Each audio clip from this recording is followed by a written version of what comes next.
हीरा मरे खटोरी में हीरा मरे खटोरी में खेल के बिताली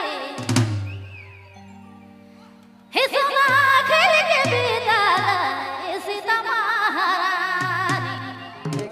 साउंड मास्टर भैया ये वाला माइक में बैटरी लगा के दो तो कटी ठंडा हो जाए गरम करे खाई के।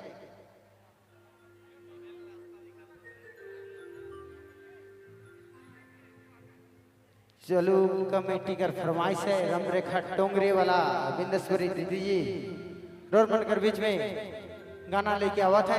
जोरदार ताली बजा के स्वागत करब तब नहीं कलाकार का हौसला बढ़ाब तब नहीं बीच बीच में जो निंदात है झूपत है सेवन ताली बजाब तो जाएगी जब यार मच्छर सब भाग जाए।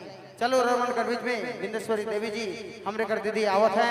फिलहाल माइक कर बैटरी चेंज हुआ थे उकरो नाम से जोरदार ताली बजा के स्वागत करूँ और कहे ना हिया कर कमेटी बड़ी टाइट है कहे कि हिया किस्म किस्म कर जाइत है।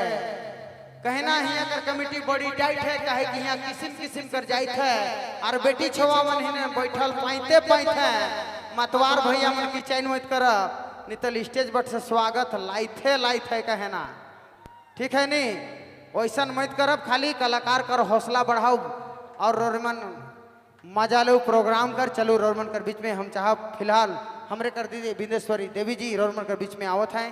थोड़ा सा टेक्निकल प्रोग्राम खराब है थोड़ा सा माइक में खाली बैटरी डाले दे उकर बाद में ठेठे चली उकर बाद में उतर के भरत सिंह कर हेठे चली।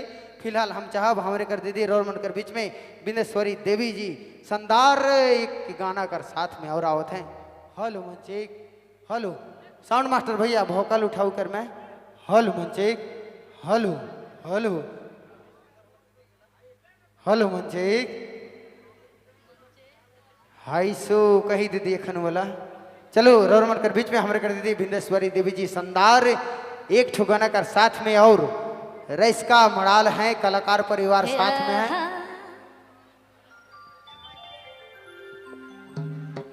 हेलो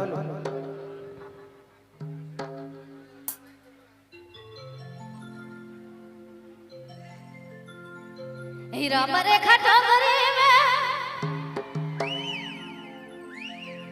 हीरा मरे खटोरी में खेल के बिताली हे सोना खेल के बिताली सीता महारानी।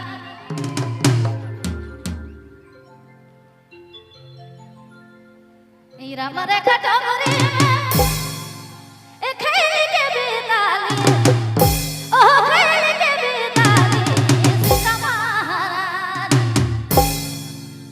राम राम काहे के पुकारा ओ काहे के पुकारा सीता महारानी।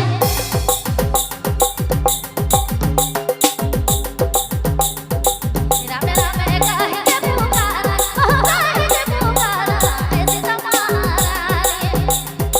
राम रेखा डोगरी में राम रेखा डोगरी में खेल के बिताली ओ खेल के बिताली सीता महारानी। राम राम काहे के पुकारा ओ काहे के पुकारा सीता महारानी। राम राम काहे के पुकारा ओ काहे के पुकारा सीता